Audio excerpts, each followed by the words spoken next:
Channel I সংবাদ।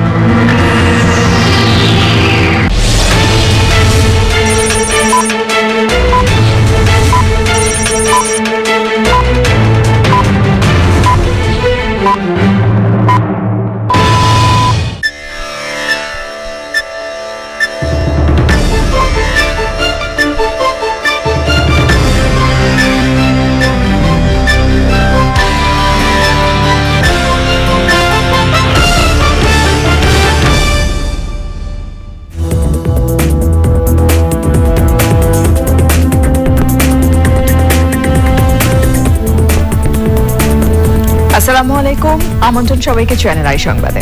এখনকার সংবাদ আয়োজন নিয়ে সাথে রয়েছে আমি তাসফিন আশরাফ। আর বিস্তারিত সংবাদে শুরুতেই জানিয়ে দিচ্ছি ফ্রেশ বিস্কুট সংবাদ শিরোনামগুলো। বঙ্গবন্ধুর দর্শনের ধারাবাহিকতায় শেষ 12 বছরে দেশের আমূল পরিবর্তন, আওয়ামী লীগের আলোচনায় প্রধানমন্ত্রী। হেফাজতের হরতালে দেশের বিভিন্ন স্থানে বিচ্ছিন্ন সংঘর্ষ ও আগুন, বিশৃঙ্খলা কঠোরভাবে দমনের হুঁশিয়ারি। 3 সপ্তাহ ধরে দেশে করোনা সংক্রমণ ও মৃত্যু বাড়ছে, গত বছরের জুন জুলাইয়ের চেয়ে বেশি আক্রান্ত হওয়ার আশঙ্কা। এবং জাতির পিতার পরিকল্পনা অনুসরণে পরিবেশ ব্যবস্থায় স্থায়িত্বশীলতা বললেন বিশেষজ্ঞরা, যুদ্ধ বিধ্বস্ত দেশেই উদ্যোগের শুরু।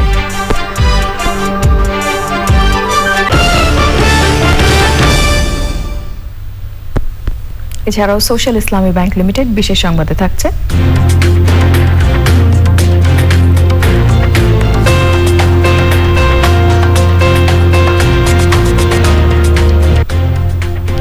একাত্তরে মুক্তিযুদ্ধে অংশ নেওয়া ভারতীয় সেনাদের বাংলাদেশ সফরের খবর। ঘরের চালের স্থায়ী সমাধান আনোয়ার সিমেন্ট শীট, সব সিজনেই ফিট। করোনা পরিস্থিতির অবনতি হওয়ায় সকলকে স্বাস্থ্যবিধি মেনে চলার আহ্বান জানিয়ে প্রধানমন্ত্রী বলেছেন, পরিস্থিতি বিবেচনা করে ঈদের পর স্কুল খুলবে। স্বাধীনতার সুবর্ণ জয়ন্তীতে বাংলাদেশ আওয়ামী লীগের আলোচনায় সভাপতির ভাষণে তিনি বলেন, বঙ্গবন্ধুর আদর্শ অনুসরণ করে চলার কারণে গত 12 বছরে বদলে গেছে বাংলাদেশ। প্রধানমন্ত্রী বলেন, বিশ্বের বিভিন্ন দেশ থেকে আসা বাণী বাংলাদেশের মানুষকে সম্মানিত করেছে। পান্থ রহমান জানাচ্ছেন বিস্তারিত। স্বাধীনতার সুবর্ণ জয়ন্তীতে বাংলাদেশ আওয়ামী লীগের আলোচনা সভা। দলের প্রধান কার্যালয়ে এই আয়োজনে গণভবন থেকে ভিডিও কনফারেন্সে যোগ দেন প্রধানমন্ত্রী। সভাপতির বক্তৃতার শুরুতেই বাংলাদেশের জন্ম এবং তার পেছনে জাতির পিতা বঙ্গবন্ধু শেখ মুজিবুর রহমানের অবদানের কথা তুলে ধরেন দলীয় প্রধান। একটি গোষ্ঠী স্বাধীন বাংলাদেশের বিরোধিতা করেছে মনে করিয়ে দিয়ে শেখ হাসিনা বলেন, অথচ বঙ্গবন্ধুর আদর্শে পরিচালিত হওয়ায় আজ ঘুরে দাঁড়িয়েছে বাংলাদেশ। এই 12 বছরে বাংলাদেশে আমূল পরিবর্তন হয়েছে। এটা হতে পেরেছে এই কারণে, যে আদর্শ নিয়ে বাংলাদেশ স্বাধীনতা অর্জন করেছিল, যে আদর্শ জাতির পিতা আমাদের দিয়ে গিয়েছিলেন, 75 15 আগস্ট জাতির পিতাকে হত্যার পর যে আদর্শকে সম্পূর্ণভাবে নস্যাৎ করে বাংলাদেশকে ধ্বংসের দিকে নিয়ে যাওয়া হচ্ছিল, আওয়ামী লীগ সরকার আসার পর আমরা আবার সেই আদর্শকে পুনর্বাসন করে সেই আদর্শ নিয়েই আমরা দেশ পরিচালনা করেছি। এখানে নতুন কিছু না, ম্যাজিক কিছু না, এটা হচ্ছে সেই আদর্শকে ধারণ করা, আদর্শ নিয়ে দেশ চালানো এবং আদর্শকে বাস্তবায়ন করা, যার ফলাফল আজকের বাংলাদেশ। মুজিব বর্ষ এবং স্বাধীনতার সুবর্ণ জয়ন্তীতে পাকিস্তানের প্রধানমন্ত্রী সহ বিভিন্ন দেশ থেকে আসা বাণী দেশের মানুষকে সম্মানিত করেছে বলেও মন্তব্য করেন সরকার প্রধান। পাকিস্তানের প্রাইম মিনিস্টার ইমরান খান সেও শুভেচ্ছা বার্তা দিয়েছে। অর্থাৎ পৃথিবীর বোধহয় কোনো অঞ্চল কেউ বাদ নেই বাংলাদেশকে শুভেচ্ছা বার্তা দেয়নি। তো এটাই হচ্ছে সার্থকতা।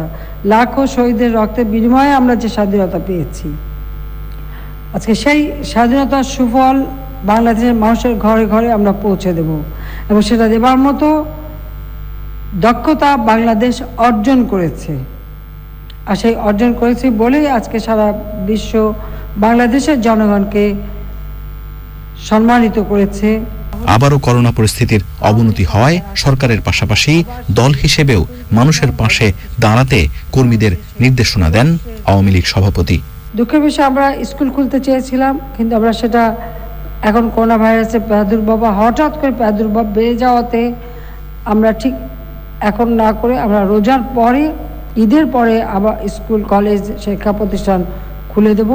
আমি আপনাদেরকে বলবো যে প্রত্যেকটা মানুষ যেন মাস্ক না পরে বাইরে না যায়, সকলেই যেন মাস্ক পরে, সেটা সকলকে অবশ্যই নিশ্চিত করতে হবে। সরকারের থেকে মুজিব বর্ষ এবং স্বাধীনতার সুবর্ণ জয়ন্তী উৎসব করার সুযোগ করে দেয় তিনি আবারও দেশের জনগণকে ধন্যবাদ জানান।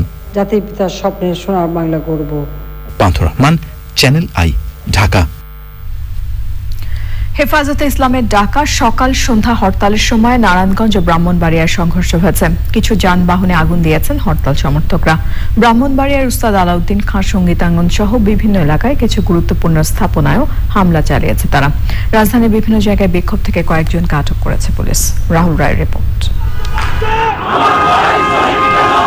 সারা দেশে সকাল সন্ধ্যা হরতালে রাজধানীতে তেমন কিছু না হলেও ঢাকার বাইরে কিছু জায়গায় বিক্ষোভ ও সংঘর্ষ হয়েছে। ঢাকা সিলেট ও কুমিল্লা সিলেট মহাসড়কের ব্রাহ্মণবাড়িয়া অংশের বিভিন্ন স্পটে ব্যারিকেড দেয় হরতাল সমর্থকরা।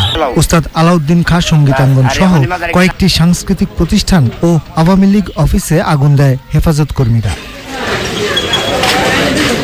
নারায়ণগঞ্জের ঢাকা চট্টগ্রাম মহাসড়ক অবরোধ করে হরতাল সমর্থকরা। সানার পারে তাদের পুলিশের সাথে সংঘর্ষ হয়। চট্টগ্রামের পটিয়া ও সাতকানিয়া সহ 4টি স্থানে ব্যারিকেড দিয়ে হেফাজত কর্মীরা বিক্ষোভ সমাবেশ করায় চট্টগ্রাম কক্সবাজার মহাসড়কে যান চলাচল বন্ধ হয়ে যায়। রাজশাহী নগরীর নওদাপাড়া এলাকায় ট্রাক টার্মিনালের ভেতর দাঁড়িয়ে থাকা বিআরটিসির 2টি বাসে আগুন দেয় দুর্বৃত্তরা। নরসিংদী ও চাঁদপুর সহ দেশের বিভিন্ন জেলায় বিক্ষোভ করেন হেফাজত কর্মীরা। রাজধানীর বাইতুল মুকাররম এলাকায় সকাল থেকেই দফায় দফায় মিছিল করে হেফাজতের কর্মীরা। একত্রিত হয়ে হরতাল সমর্থনে বিক্ষোভও করে তারা। যাত্রাবাড়ির কুতুবখালী এলাকায় ঢাকা চট্টগ্রাম মহাসড়ক অবরোধের চেষ্টা করলে 4 হেফাজত কর্মীকে আটক করে পুলিশ। সংবাদ সম্মেলন করে আগামী 2রা এপ্রিল বিক্ষোভের কর্মসূচি দিয়েছে হেফাজতে ইসলাম। আগামী শুক্রবার 2রা এপ্রিল সারা দেশে বিক্ষোভ সমাবেশ হবে। রাহুল রায়, চ্যানেল আই। স্বরাষ্ট্রমন্ত্রী আসাদুজ্জামান খান অভিযোগ করেছেন উচ্ছৃঙ্খল একটি গোষ্ঠী ধর্মের নামে উন্মাদনা সৃষ্টি করে ব্রাহ্মণবাড়িয়া সহ দেশের বিভিন্ন স্থানে হামলা ও ভাঙচুর চালাচ্ছে। বিএনপি জামায়াত সহ বিভিন্ন গোষ্ঠী তাদের মদত দিচ্ছে। তাদের কঠোর হাতে দমন করার হুঁশিয়ারি দিয়েছেন মন্ত্রী। রিপোর্ট করছেন মোরসালিন বাবলা। কয়েকদিন ধরে নানা ইস্যুতে হেফাজতে ইসলাম সহ কয়েকটি সংগঠন সরকারি বেসরকারি গুরুত্বপূর্ণ স্থাপনায় হামলা চালায় ও আগুন দেয়। রোববার হরতালেও ব্রাহ্মণবাড়িয়া, নারায়ণগঞ্জ সহ দেশের বিভিন্ন স্থানে সহিংসতা ঘটে। এ অবস্থায় আইনশৃঙ্খলা রক্ষাকারী বাহিনীর শীর্ষ কর্মকর্তাদের নিয়ে জরুরি বৈঠকে বসেন স্বরাষ্ট্রমন্ত্রী। পরে সাংবাদিকদের তিনি বলেন, মাদ্রাসার এতিম শিশুদের ঢাল হিসেবে ব্যবহার করা হচ্ছে। উপজেলা পরিষদ, থানা ভবন, সরকারি ভূমি অফিস, পুলিশ ফাঁড়ি, রেল স্টেশন, রাজনৈতিক ব্যক্তিবর্গের বাড়িঘর, প্রেস ক্লাব সহ মানব সম্পদের ক্ষয়ক্ষতি করে যাচ্ছেন। এই জাতীয় ক্ষয়ক্ষতি সকল প্রকার উচ্ছৃঙ্খলতা বন্ধ করার জন্য সংশ্লিষ্ট সবাইকে আমরা আহ্বান জানাচ্ছি। অন্যথায় জনগণের জালমান সম্পদ রক্ষার্থে সরকার কঠোর অবস্থান গ্রহণ করবেন। স্বরাষ্ট্রমন্ত্রী বলেন, সামাজিক যোগাযোগ মাধ্যমে গুজব ছড়িয়ে পরিকল্পিতভাবে উত্তেজনা সৃষ্টি করা হচ্ছে। বাঁশের কেল্লা নামক একটি ভিডিও বার্তার মাধ্যমে তারা অবরিতভাবে এই ধরনের আহ্বান জানিয়েছেন, উত্তেজনা সরিয়েছেন। এটা স্পষ্টই প্রতীয়মান হয় এগুলো হয়তো আগে যারা জঙ্গি সংগঠনগুলি যারা এই সন্ত্রাস নৈরাজ্য সৃষ্টি করার জন্য যে প্রয়াস পেয়েছিল, এই তারাই এখানে আবার সম্পৃক্ত হয়েছে নতুনভাবে, এইরকম আমাদের মনে হচ্ছে। সব ধরনের উচ্ছৃঙ্খলা বন্ধের নির্দেশনা দিয়েছেন স্বরাষ্ট্রমন্ত্রী। মোরসালিন বাবলা, চ্যানেল আই, ঢাকা। 3 সপ্তাহ ধরে দেশে করোনা ভাইরাসের সংক্রমণ ও মৃত্যু বেড়ে চলেছে। সংক্রমণ শুরুর পর থেকে পঞ্চম সর্বোচ্চ আক্রান্ত শনাক্ত হয়েছে। রোববার পর্যন্ত 24 ঘন্টায় ৩,৯০৮ জন আক্রান্ত হওয়ার সঙ্গে এদিন ৩৫ জনের মৃত্যু হয়েছে। বিশ্লেষকরা আশঙ্কা করছেন এমন চলতে থাকলে গত বছরের জুন জুলাই মাসের চেয়েও বেশি আক্রান্ত হতে পারে। জানাতুল বাকিয়া কেকার রিপোর্ট। করোনা সংক্রমণের ৫৫তম সপ্তাহ পার করেছে বাংলাদেশ। ৫৬তম সপ্তাহের শুরুতে রোববার পর্যন্ত ২৪ ঘন্টায় আক্রান্তের হার ১৭.৬৫%। চলতি বছর ২১ থেকে ২৭ মার্চ এক সপ্তাহে নতুন রোগী শনাক্ত হয়েছে ২৩,১০০ জন। এর আগের সপ্তাহের তুলনায় সংক্রমণ বেড়েছে ৮৫%। জ্যামিতিক হারে বাড়তে বাড়তে মার্চ মাসের তৃতীয় সপ্তাহে আমরা দেখছি যে প্রায় জুন জুলাইয়ের মতো অবস্থা চলে গেছে। আমরা যদি এই সপ্তাহের মধ্যে এই সংক্রমণটার গতি হ্রাস টেনে ধরতে না পারি, তাহলে আমাদের হয়তো যে সংক্রমণ বাড়ছে এটি জুন জুলাইকেও ছাড়িয়ে যাওয়ার একটা আশঙ্কা আছে। চলতি বছরের ১৪ থেকে ২০ মার্চ পর্যন্ত এক সপ্তাহে করোনায় ২০০ জনের মৃত্যু হয়। ২১ থেকে ২৭ মার্চের মধ্যে মারা গেছেন ২০১ জন। এই সময়ের মধ্যে মৃত্যু বেড়েছে ৪২%। ৩ সপ্তাহ আগে যারা করোনা আক্রান্ত হয়েছিলেন তাদের একটা পরিণতি ঘটে ৩ সপ্তাহ পরে, যারা জটিল অবস্থায় থাকে। আমরা এই সপ্তাহ থেকে তাদের সেই যে ক্ষয়ক্ষতি বা জটিল অবস্থা বা মৃত্যুর সংখ্যার উপরে প্রভাব দেখব। তবে আমাদের এখনই যদি আমরা এটা রাষ্ট্রে ধরতে পারি, আমরা এই মৃত্যুর যে ঊর্ধ্বগতি সেটাকে থামাতে পারবো। আর নতুবা সামনে আমাদেরকে বেশ কঠিন চ্যালেঞ্জ মোকাবেলা করতে হতে পারে। এই রোগতাত্ত্বিকের আশঙ্কা ২৮ মার্চ থেকে ৪ এপ্রিল এক সপ্তাহ করোনা সংক্রমণ ও মৃত্যু নিয়ন্ত্রণ করা না গেলে দ্বিতীয় ঢেউয়ে পুরোপুরি আক্রান্ত হবে বাংলাদেশ। স্বাস্থ্যবিধি নিশ্চিত করতে পুরনো সিদ্ধান্তগুলো কঠোরভাবে বাস্তবায়ন করার পরামর্শ দিয়েছেন তিনি। জানাতুল বাকিয়া কেকা, চ্যানেল আই, ঢাকা। দেশজুড়ে 4G সেবা নিশ্চিত করার ঘোষণা দিয়েছে গ্রামীণফোন। তাদের ১৫,০০০-এরও বেশি টাওয়ার এখন 4G সেবা দিতে সক্ষম বলে জানিয়েছে বেসরকারি এই মোবাইল কোম্পানি। ডাক ও টেলিযোগাযোগ মন্ত্রী আশা করেন বাংলাদেশের উন্নয়নের সাথে তাল মেলাতে এখন 5G'র উন্নত ডিজিটালাইজেশনের দিকে যাচ্ছে দেশ। মেশর শাকলের রিপোর্ট। ২৪ বছর আগে যাত্রা শুরু করা বেসরকারি মোবাইল কোম্পানি গ্রামীণফোনের সারা দেশের টাওয়ার ১৫,৫০০। এতদিন সবগুলো টাওয়ার 4G'র সক্ষম ছিল না। স্বাধীনতার সুবর্ণ জয়ন্তীতে সম্ভবের ৫০ অনুষ্ঠানের মাধ্যমে সবগুলো টাওয়ারকে সবচেয়ে দ্রুত গতির ইন্টারনেট সেবার আওতায় বলে ঘোষণা করে গ্রামীণফোন। ইন্টারনেট যার দুনিয়াটা, আমরা জানি 4G যার দুনিয়াটা। বাংলাদেশের প্রতিটি টাওয়ার 4G, নতুন স্পেকট্রাম এবং প্রতিদিনই যুক্ত হওয়া নতুন নতুন টাওয়ারগুলো আমাদের কোয়ালিটি অফ সার্ভিস উন্নয়নে সহযোগিতা করে থাকে। আমরা জানি আমাদের বাংলাদেশ, আগামীর বাংলাদেশ প্রযুক্তি নির্ভর বাংলাদেশ। এই প্রযুক্তি নির্ভর বাংলাদেশ সে আমাদের তরুণ সমাজে একটি বড় ভূমিকা পালন করে। অনুষ্ঠানে বিটিআরসির ভাইস চেয়ারম্যান জানান, দেশজুড়ে স্থাপন করা ৫,০০০ ডিজিটাল সেন্টার এখন আরো কার্যকর ও কল্যাণমুখী সেবা দিতে পারবে। Access network service providers along with transmission network are ready to serve the teeming millions, and we also experience e-commerce, mobile financial service, e-health, e-government, e-agriculture, etc. Best customer-centric digital services are furnished under telecommunication infrastructure. প্রধান অতিথি ডাক ও টেলিযোগাযোগ মন্ত্রী মোস্তফা জব্বার জানান, digital বাংলাদেশের রূপকল্প বাস্তবায়নে এখন প্রত্যন্ত গ্রামেও দ্রুতগতির ইন্টারনেট সেবা পাওয়া যাবে। আমাদের বিভাগের পক্ষ থেকে আমাদের যারা টেলকো আছেন এবং যারা আমাদের ইন্টারনেট সার্ভিস প্রোভাইডার আছেন, তাদেরকে নিয়ে আমরা বাংলাদেশের ঘরে ঘরে তথ্য প্রযুক্তি এই বিশাল অবদানকে পৌঁছে দিতে চাই। গ্রামীণফোন আশা করে দ্রুতগতির ইন্টারনেট সুবিধার সুফল দেশের অর্থনৈতিক ও সামাজিক উন্নয়ন ত্বরান্বিত করতে আরো কার্যকর ভূমিকা রাখবে। Masrur Shakil, channel I, Dhaka. প্রকৃতি ও পরিবেশ সংরক্ষণকে গুরুত্ব দিয়ে যুদ্ধ বিধ্বস্ত স্বাধীন বাংলাদেশ পুনর্গঠনের কাজ শুরু করেন জাতির পিতা বঙ্গবন্ধু শেখ মুজিবুর রহমান। বন, বন্যপ্রাণী এবং জীববৈচিত্র্য সংরক্ষণ আইন, পানি দূষণ নিয়ন্ত্রণ আইন প্রণয়ন সহ দেশ জুড়ে বৃক্ষরোপণের উদ্যোগ নেন বঙ্গবন্ধু। বিশিষ্টজনেরা বলছেন, নানা প্রতিবন্ধকতার পরও জাতির পিতার দূরদর্শিতায় আজও দেশের পরিবেশ প্রতিবেশ ব্যবস্থা টিকে আছে। শৌমিক আহমেদের রিপোর্ট। সর্বকালের সর্বশ্রেষ্ঠ বাঙালি জাতির পিতা বঙ্গবন্ধু শেখ মুজিবুর রহমানের জন্মশতবর্ষে বাংলাদেশের স্বাধীনতার সুবর্ণ জয়ন্তী উদযাপন করছে জাতি। বাংলাদেশকে জাতিসংঘের দেয়া উন্নয়নশীল দেশের স্বীকৃতি যোগ করেছে নতুন গৌরব। আমরা উদযাপন করছি স্বাধীনতার সুবর্ণ জয়ন্তী। একই সঙ্গে উদযাপিত হচ্ছে জাতির পিতা বঙ্গবন্ধু শেখ মুজিবুর রহমানের জন্ম শতবার্ষিকী। বাংলাদেশ স্বল্পোন্নত দেশ থেকে উন্নয়নশীল দেশে উত্তরণের চূড়ান্ত সুপারিশ লাভ করেছে। বঙ্গবন্ধু তার উন্নয়ন দর্শনে সোনার বাংলার প্রাকৃতিক সম্পদকে গুরুত্ব দিয়েছিলেন। সুষম উন্নয়নে পানি সম্পদ এবং জীববৈচিত্র্য সংরক্ষণ করে আইন প্রণয়ন এবং গবেষণা প্রতিষ্ঠান গড়ে তুলেছিলেন জাতির পিতা বঙ্গবন্ধু শেখ মুজিবুর রহমান।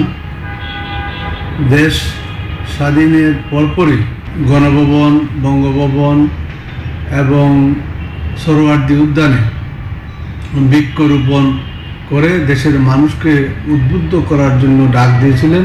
পরিবেশ সংরক্ষণের জন্য 1973 সালে অর্ডিন্যান্স জারি করেছে, ওয়াটার পলিউশন কন্ট্রোল অর্ডিন্যান্স 1973 জারি করেছিলেন। পরবর্তীতে 1974 সালে পরিবেশ সংশোধন আইন করেছিলেন। বঙ্গবন্ধুর দিক নির্দেশনা অনুযায়ী বর্তমান সরকার এই পরিবেশের এবং জীব বৈচিত্র্য রক্ষার জন্য আমাদের সংবিধানে 18 অনুচ্ছেদ সন্নিবেশন করেছেন মাননীয় প্রধানমন্ত্রী জননেত্রী শেখ হাসিনা। পরিবেশবিদরা বলছেন, বঙ্গবন্ধুর করা আইনের উপর ভিত্তি করেই আজও দেশের পরিবেশ, বন ও বন্যপ্রাণী সুরক্ষা পাচ্ছে। বঙ্গবন্ধু সেই সময় কিন্তু বুঝতে পেরেছিলেন একটির পর একটি সিদ্ধান্ত এবং একটির পর একটি কাজ, যে কাজগুলো কিন্তু আজকে আমরা 50 বছর যখন হয়েছে স্বাধীনতা তখন বুঝতে পারি যে কত দূরদৃষ্টি সম্পন্ন ছিলেন। রেসকোর্স ময়দানকে সুহরাওয়ার্দী উদ্যান বানালেন। উদ্যানের মাধ্যমে কিন্তু প্রমাণ করে দিলেন যে এদেশে পরিবেশ প্রকৃতির ব্যাপারটা ইম্পর্টেন্ট। ন্যাশনাল হারবেরিয়াম এর মতো একটি প্রতিষ্ঠান করেছেন। উনি বন শিল্প উন্নয়ন সংস্থা করেছেন। পানি সংকট ছিল না, অন্যান্য সংকট ছিল না, সেই সংকটেও কিন্তু ভেবেছেন যে পরবর্তীতে এই পানীয় কিন্তু একটি সমস্যা তৈরি করবে। আজকে আমরা কিন্তু সেটা দেখতে পাচ্ছি। 74 সনে উনি বন্যপ্রাণী সংরক্ষণ আইন করেছেন। যে সময় বন্যপ্রাণী নিয়ে কিন্তু এত সমস্যা ছিল না, তাহলে কত চিন্তার গভীরতা ছিল এই দেশকে নিয়ে, এই পরিবেশকে নিয়ে, প্রকৃতিকে নিয়ে। যে পথ উনি দেখিয়েছেন সেই পথ ধরে আমরা আজকে কিন্তু বাংলাদেশের 50 বছর কাটিয়েছি এবং এই 50 বছরে কিন্তু অর্জন অনেক। বঙ্গবন্ধুর দেখানো পথেই তাঁরই কন্যা প্রধানমন্ত্রী শেখ হাসিনা জলবায়ু পরিবর্তনের চ্যালেঞ্জ মোকাবেলায় ডেল্টা প্ল্যান সহ পরিবেশ ও জীববৈচিত্র্য সংরক্ষণে দীর্ঘমেয়াদী পদক্ষেপ নিয়েছেন। Shoumik Ahmed, channel I, Dhaka. এবারে I sports.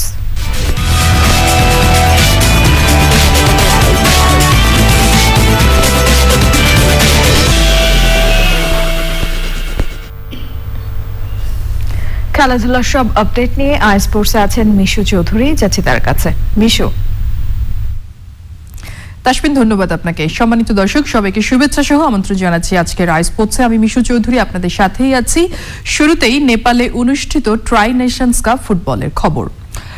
Try Nations cup ফুটবলের ফাইনালে সোমবার স্বাগতিক নেপালের মুখোমুখি হচ্ছে বাংলাদেশ দল।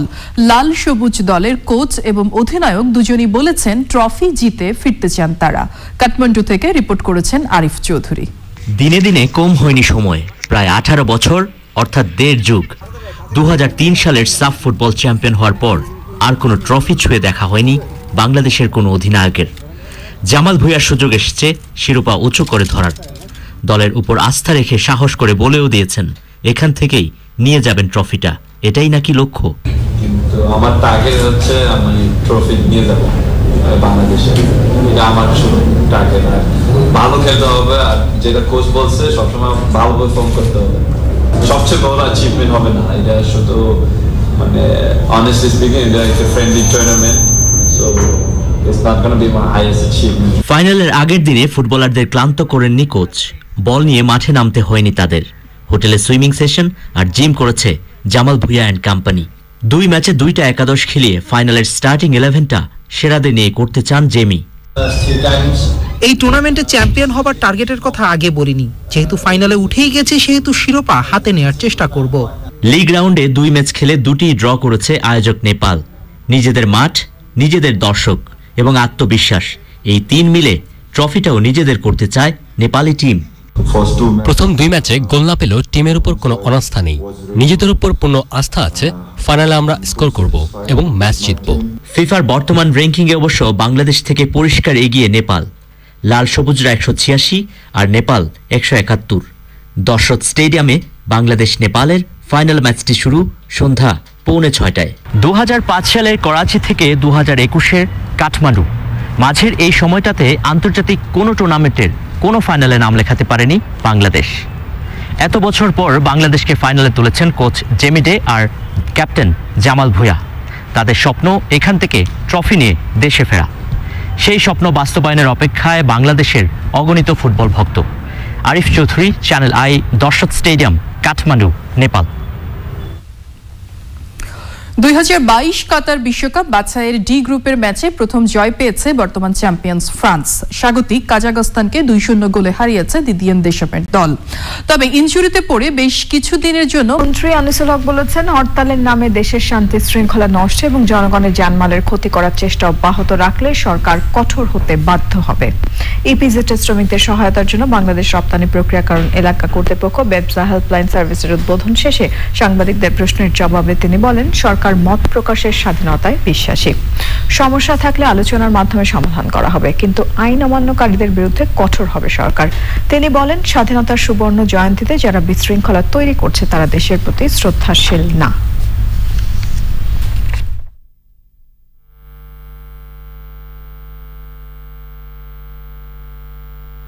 যদি দরকার হয় যেখানে বোঝানোর কথা দিয়ে বুঝিয়ে এই সমস্যার সমাধান করা যায়, সেখানে আমরা ডায়ালগ করে সমস্যার সমাধান করব। কিন্তু যেখানে তারা আনরুলি হয়ে যায়, যেখানে তারা আইন অমান্য করে, যেরকম আপনি বললেন ব্রাহ্মণবাড়িয়ায় শুধু যে প্রেস ক্লাব ভেঙেছে তা না, থানাও আক্রমণ করেছে। এই সব করলে পরে সরকারকে যদি কঠোর হতে হয়, সরকার কঠোর হবে। এর সাথে সংবাদের নিচে অশোক লীলা নিফাত অটোস বিরতি, আর বিরতির পর যা থাকছে, বিরতির পর আমন্ত্রণ সবাইকে। এবারে বইমেলা 2021 প্রসঙ্গ।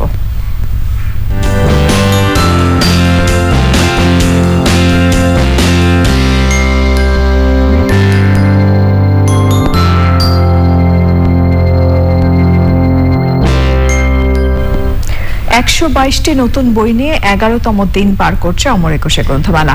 মেলায় আশানুরূপ পাঠক সমাবেশ না থাকায় বই বিক্রির অবস্থা এখনো ভালো নয় বলে জানিয়েছেন প্রকাশকরা। রিপোর্ট রোকসানা আমিনের। সোহরাওয়ার্দী উদ্যানের অনেকটা জায়গা জুড়ে যেদিকেই চোখ যায় শুধু বই আর বই। হরতাল থাকায় মেলামুখী হননি পাঠক দর্শনার্থীদের অনেকেই। মেলার সন্ধ্যাটায় অন্য দিনের চেয়ে পাঠকের উপস্থিতি ছিল কম। করোনা কাল চলছে, এর পাশাপাশি হরতাল, আর হঠাৎ করে হরতালটা অনেকদিন পর পড়ার কারণে মানুষজনের ভিতরে মনে একটু ভয়ও কাজ করছে। কস্টিং খরচ এবং আমাদের ব্যয় কিন্তু সেম, কিন্তু সেক্ষেত্রে আমাদের আয় হচ্ছে না। প্রতিদিনই লেখকরা তাদের নতুন বই নিয়ে মেলায় সময় দিচ্ছেন। 12 বছর পর এবারের মেলায় দ্বিতীয় কাব্যগ্রন্থ নিয়ে হাজির ছিলেন কবি, গীতিকার, সঙ্গীত শিল্পী মুইজ মাহফুজ। সম্পূর্ণ 12 বছর পরেই বের হয়েছে। 2008-এর বই মেলায় সুমন প্রবাহন স্মরণ প্রয়াস প্রকাশনী থেকে বের হয়েছিল, সেটা আসলে আমাদেরই উদ্যোগ ছিল। এর মাঝে গত 2-3 বছর ধরে উদ্যোগ নিয়েছিলাম যে বইটি বের হবে, তো শেষমেশ নানান কারণে বইটা বের হয়নি। তো এবার বৈভব প্রকাশনীর সহযোগিতায় বইটা বের হলো। 2009 থেকে 2018 পর্যন্ত লেখা কবিতাগুলোই প্রাধান্য পেয়েছে। পড়ুয়া পাঠকের সারা বছরের অপেক্ষা থাকে অমর একুশে গ্রন্থমেলাকে ঘিরে।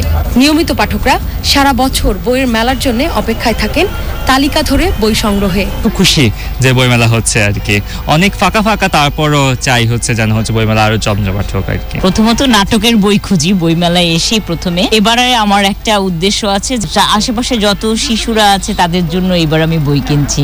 5টা বই কিনছি, এখন আরেকটা বই দেখতেছি। বিভিন্ন স্টলে গিয়ে নিজে নিজে সে প্রশ্ন করতেছে, আবার বই চাচ্ছে, এই বই আছে নাকি। সোমবার যথারীতি প্রাণের অমর একুশে গ্রন্থমেলার দ্বার খুলবে বিকেল 3টায়। রোকসানা আমিন, চ্যানেল আই, ঢাকা। এবারে নিটোল টাটা আন্তর্জাতিক সংবাদ।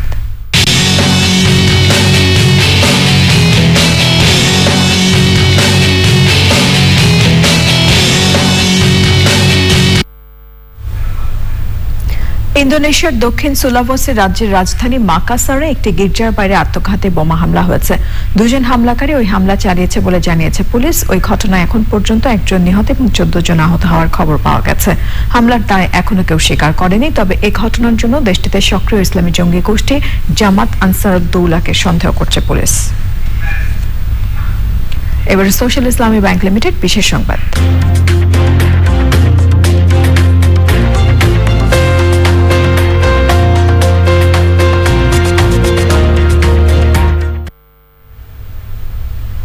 জাতির পিতা বঙ্গবন্ধু শেখ মুজিবুর রহমানের জন্মশতবার্ষিকী ও স্বাধীনতার সুবর্ণ জয়ন্তী উদযাপনে বাংলাদেশ সফরে এসেছেন 71-এ বাংলাদেশের মহান মুক্তিযুদ্ধে অংশ নেওয়া ভারতীয় সশস্ত্র বাহিনীর প্রতিনিধি দল।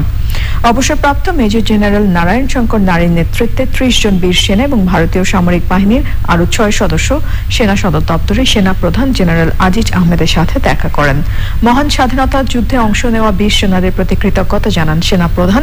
পরে প্রতিনিধি দলটি বাংলাদেশ নৌবাহিনী প্রধান অ্যাডমিরাল এম শাহিন ইকবাল এবং বিমান বাহিনী প্রধান এয়ার চিফ মার্শাল মাসিউজ্জামান সেরনিয়াবাদের সঙ্গে দেখা করেন। এর আগে প্রতিনিধি দলটি সেনানিবাসে শিখা অনির্বাণে শ্রদ্ধা নিবেদন করেন। প্রতিনিধি দলটি 29 মার্চ ভারতে ফিরে যাবেন। এবারে অর্থনীতি সংবাদ।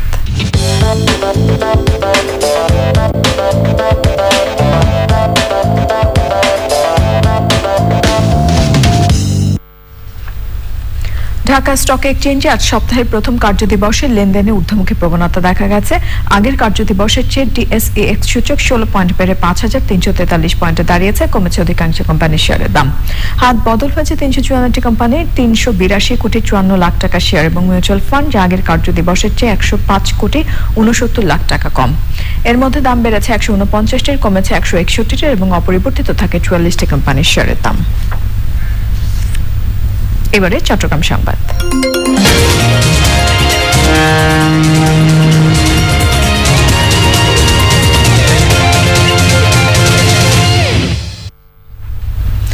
চট্টগ্রামে জেলা প্রশাসনের উদ্যোগে 2 দিনের উন্নয়ন মেলা শেষ হয়েছে। রূপকল্প 2041 উন্নত ও সমৃদ্ধ বাংলাদেশ শীর্ষক সেমিনারে প্রধান অতিথি ছিলেন চট্টগ্রাম বিভাগীয় কমিশনার ABM আজাদ।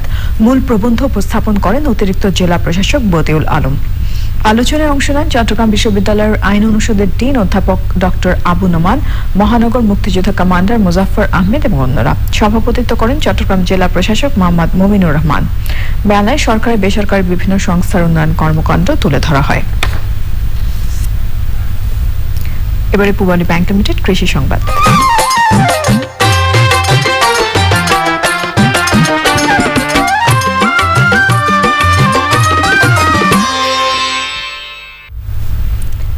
উত্তরাঞ্চলের ভুট্টা ক্ষেতে ফল আর্মি ওয়ার্ম পোকার প্রকোপ দেখা দিয়েছে। আফ্রিকার দুর্ভিক্ষ ডেকে আনা এই পোকার উপদ্রব থেকে চরসহ সমতলের জমিগুলোকে রক্ষা করতে কাজ করছে আন্তর্জাতিক ভুট্টা ও গম উন্নয়ন কেন্দ্র সিমেন্ট। তারা কৃষি কর্মকর্তা এবং কৃষকদের প্রশিক্ষণ সহ সচেতনতামূলক বিভিন্ন কাজ করছে।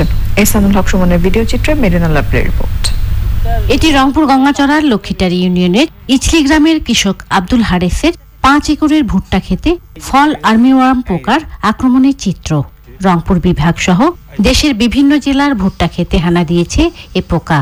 আমরা তো অল্প কিছু মানুষ খালি প্রশিক্ষণ পেয়েছি। কৃষক কিষানি এরকম অনেক কৃষক কিষানি আছে যেটা আরো বেশি বেশি প্রশিক্ষণের দরকার। এই যে টেকনিক্যাল গুলো বা ফেরোমন ফাঁদ আছে, এগুলো দিয়ে যখন হচ্ছে না, সর্বশেষ কীটনাশক ব্যবস্থা আর কি নেয় আর কি। ইউএসএইডের অর্থায়নে কৃষি সম্প্রসারণ অধিদপ্তরের সহযোগিতায় কৃষি কর্মকর্তা ও কৃষকদের প্রশিক্ষণ দিচ্ছে cement Bangladesh.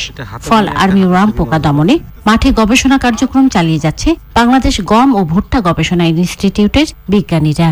Currently, we've trained over 1,000 extension agents, SAOs, ADs, and DDs at DAE, and they've gone on to reach more than 130,000 farmers with information on how to manage fall armyworm effectively. 90% এখানে আমাদের দমন ব্যবস্থার মধ্যে আছে এবং যেটা শুধু মনোক্রম maids শুধু অনলি মেইজ করা হয়েছে ওখানে ইনফেস্টেশন অনেক বেশি। এই পোকার হাত থেকে খাদ্যশস্য ভুট্টা বাঁচাতে সকল কৃষি কর্মকর্তাদের সতর্ক থাকার তাগিদ দিয়েছেন কৃষি মন্ত্রী। কর্মকর্তা মাঠকর্মীরা তারা মাঠ পর্যায়ে ব্যাপকভাবে এটা করেছে, যত্ন নিয়েছে এবং যাতে করে আর্মি ওয়ার্ম না হয়। পোকার পিঠের শেষ ভাগে 4টি কালো ফোঁটা ও মাথায় উল্টো ইংরেজি বর্ণ ওয়াই আকৃতির চিহ্ন দেখে এই পোকাকে শনাক্ত করা যায়। কৃষি বিভাগের পরামর্শে আক্রমণের প্রথম দিকে দমন ব্যবস্থা নিলে রক্ষা পাবে ভুট্টার ক্ষেত, বলছেন বিজ্ঞানীরা। বিধ্বংসী ফল আর্মি ওয়ার্ম পোকা দমনে কৃষকদের সচেতন করতে প্রশিক্ষণপ্রাপ্ত কৃষি কর্মকর্তাদের মাঠ পর্যায়ে ছড়িয়ে দেওয়ার দাবি ভুক্তভোগী কৃষকদের। গঙ্গাচড়া, রংপুর থেকে মেরিনা লাভলি, চ্যানেল আই। এখন দেখবেন প্রকৃতি সংবাদ।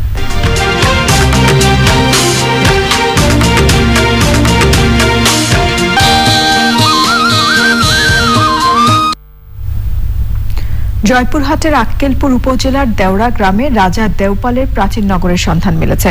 রাজবাড়ির অংশবিশেষ ছাড়া নগরীর নানা স্থাপনায় ভূগর্ভে তলিয়ে গেছে। খননে প্রাচীন ইট, পাথর আর মূর্তি সহ প্রত্নতাত্ত্বিক নিদর্শন পাওয়া গেছে। এ নগরীর সঠিক ইতিহাস এবং তথ্য উপাত্ত সংগ্রহে কাজ করছে প্রত্নতত্ত্ব বিভাগ। শফিউল বাড়ির রাসেলের রিপোর্ট। জয়পুরহাটের আক্কেলপুরের দেউরা গ্রামের বিস্তীর্ণ এলাকা জুড়ে ছিল পাল যুগের রাজা দেওপালের প্রাচীন নগরী। ধারণা করা হয় 952 থেকে 969 সালের মধ্যে পাল বংশীয় রাজা দেওপাল এখানে রাজধানী স্থাপন করেন। তার নামানুসারে এই অঞ্চলের নাম হয় দেউরা। রাজা দেওপালের রাজবাড়ির ধ্বংসাবশেষ আর পুকুরগুলো দৃশ্যমান থাকলেও বাকি সব স্থাপনায় মাটির নিচে। মাটি খুঁড়তে গিয়ে এখানে প্রাচীন ইট, পাথর, সূর্য মূর্তি, পাল যুগের বিষ্ণু মূর্তি সহ নানা প্রত্নতাত্ত্বিক নিদর্শন পাওয়া গেছে। পরিদর্শন করার পরে তারা হচ্ছে যে এখানে নিশ্চিত হন যে এখানে আসলেই পাল সাম্রাজ্যের একটি রাজত্ব ছিল। এই রাজবাড়িটা পুরাতন, এটা সংস্কারের প্রয়োজন। সংস্কার করলে এখানে একটা পর্যটন কেন্দ্র গড়ে উঠবে। ইট পাড়ায় এবং ডেস্কির কানা বাড়ায়, পিতলের যায় জিনিস অনেক কিছু পাওয়া যায়। দেওপাল রাজার 22 ঘন্টা পুকুর আছে এখানে, যেটা আমরা সচক্ষে এখনো দেখি। এ থেকে আমার বিশ্বাস যে এখানে অনেক আগে দেওপাল রাজা এখানে ছিল। এরই মধ্যে তথ্য উপাত্ত সংগ্রহ করেছে প্রত্নতত্ত্ব বিভাগ। পরীক্ষামূলক খননের যদি অনুমতি পাই সেক্ষেত্রে আমরা খনন করব এবং সেখানে যদি প্রত্নতাত্ত্বিক নিদর্শন, গুরুত্বপূর্ণ স্থাপত্য কাঠামো বা প্রত্নবস্তু আমরা পাই, তারপরে আমরা সংরক্ষিত পুরাকীর্তি ঘোষণা করবার জন্য প্রশাসনিক মন্ত্রণালয়ে প্রস্তাব প্রেরণ করব। স্থানীয়দের আশা ইতিহাস ঐতিহ্য সংগ্রহ, সংরক্ষণ, গবেষণার মাধ্যমে ইতিহাসের অজানা অধ্যায় উন্মোচন হবে। জয়পুরহাটের আক্কেলপুর থেকে শফিউল বাড়ি, Rasel, Channel i. Exim Bank বাণিজ্য সংবাদ।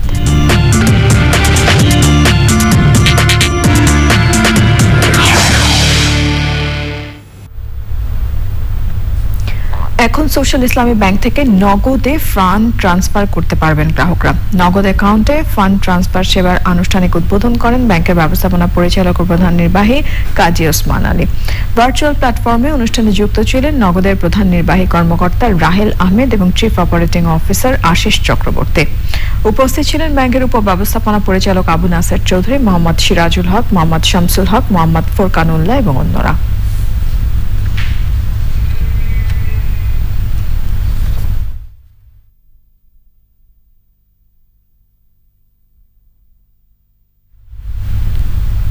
আবারও নিয়ে নিচ্ছি অশোক লীলা নিফাত অটোস বিরতি, আর ফিরে এসে যা থাকছে। রাজধানীতে হেফাজতের ডাকা হরতাল বিরোধী মিছিল সমাবেশ করেছে আওয়ামী লীগ। অ্যাডভোকেট নিপুণ রায়ের মুক্তির দাবি বিএনপির।